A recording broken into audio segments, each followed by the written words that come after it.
Steve, we know, Miles Guo has been in the U.S. since 2014, actually, and then started his whistleblower movement in 2017. And since then, he has been the #1 target for the CCP's proxies in the United States. So we firmly believe that Miles Guo's legal cases is a treasure trove, be able to help American and especially the Congress to understand the extensiveness of the CCP's infiltration. So I'm definitely looking forward to all those receipts and hard evidence being demonstrated in congressional hearing like the one that we just witnessed, done by the Senate Judiciary Committee. You have any comments on that in terms of future Congress listening to our story and especially Miles Guo's story?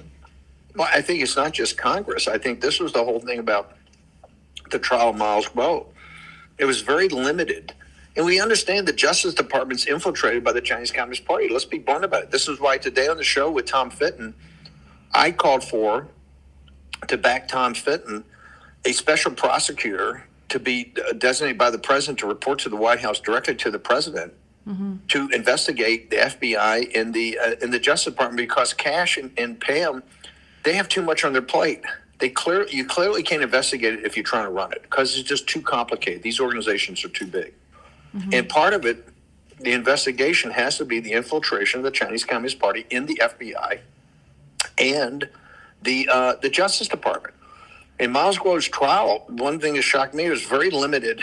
The testimony about the infiltration was explosive. The media never reported it, sat right in the courtroom and never reported it because the media is infiltrated by these people. Of course they are.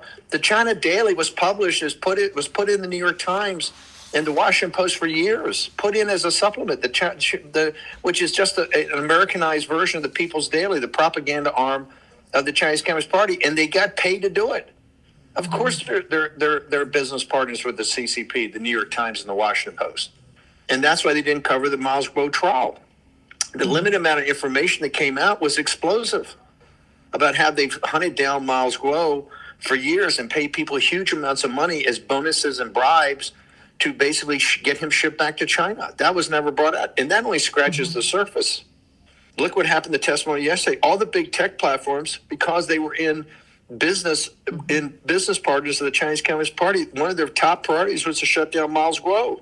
Yes. This is what's so outrageous about this. And this is what, hopefully over the next days and weeks and months ahead, we get in front of the American people. This is one of the reasons we play twice every show his great anthem of taking down the CCP. He's still a hero to the people that are at the forefront of the effort to back Lao Beijing, the Chinese people, because people in the West cannot take down the Chinese Communist Party.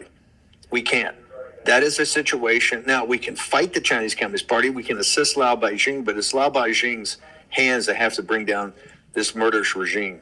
And it'll eventually happen. And one of the reasons it'll happen because you had patriots like Miles Guo that put everything on the line to expose their cruelty, their malfeasance, and just basic evilness. So I'm proud to be part of this. I'm proud to be part of New Federal State and very proud to work with you two because you're doing an amazing job.